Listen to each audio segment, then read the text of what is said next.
Is there any difference between study smarter and study harder? Which do you think is more effective?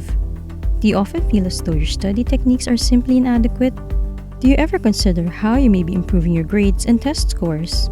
One of the most difficult things of college life is completing large papers at the conclusion of each semester and final exams.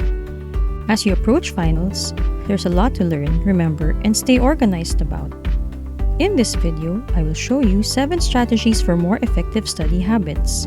And if you're new to this channel, then hit the subscribe button below for more life hack content.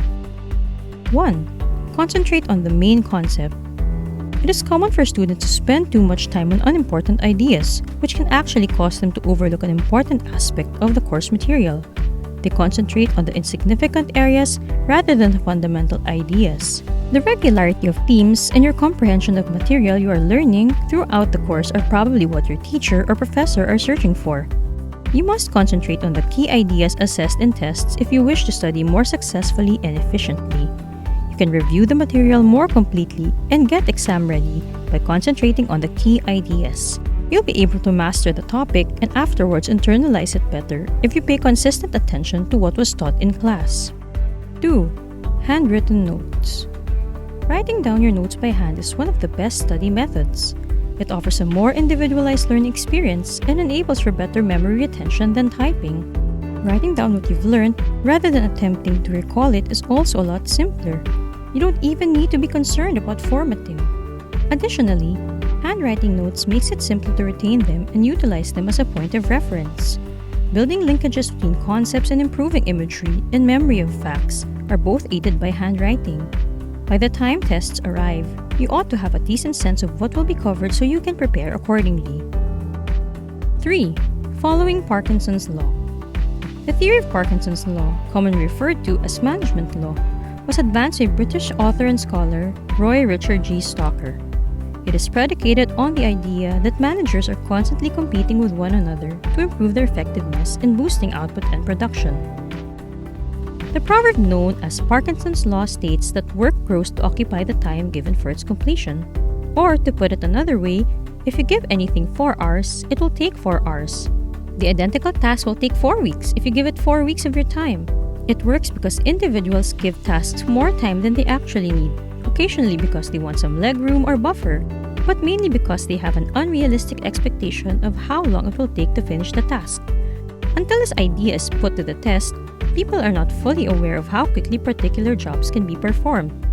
Make a list of your responsibilities as you begin applying Parkinson's Law, and then categorize them according to how long they will take to fulfill. Give yourself half that amount of time to finish each task. You must consider setting a deadline as important. 4. Ask the top students their study habits. What makes the best students? Motivation is the simple answer. Knowing the stuff is not enough. You must have the will to put it to use.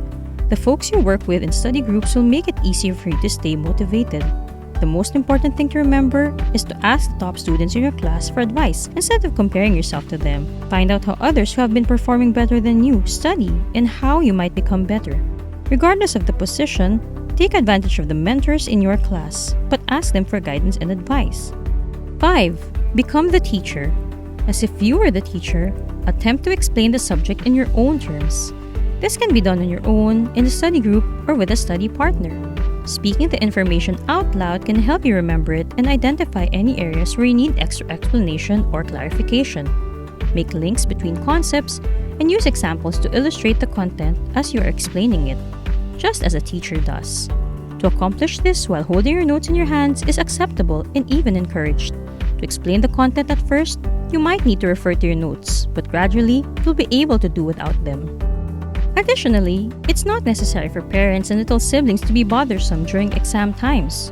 Utilize them to your benefit. Tell them how to respond to a question.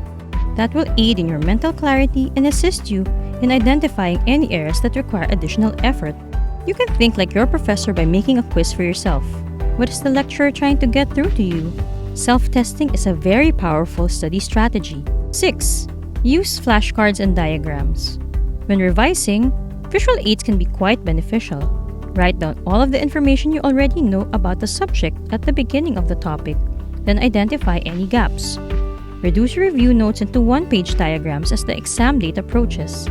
Writing down your thoughts in this condensed style can make it easier for you to rapidly recollect all the information you need to know throughout the exam. 7. Enough rest the night before the exam. It's imperative to get enough rest the night before your exam if you want to maximize your study time.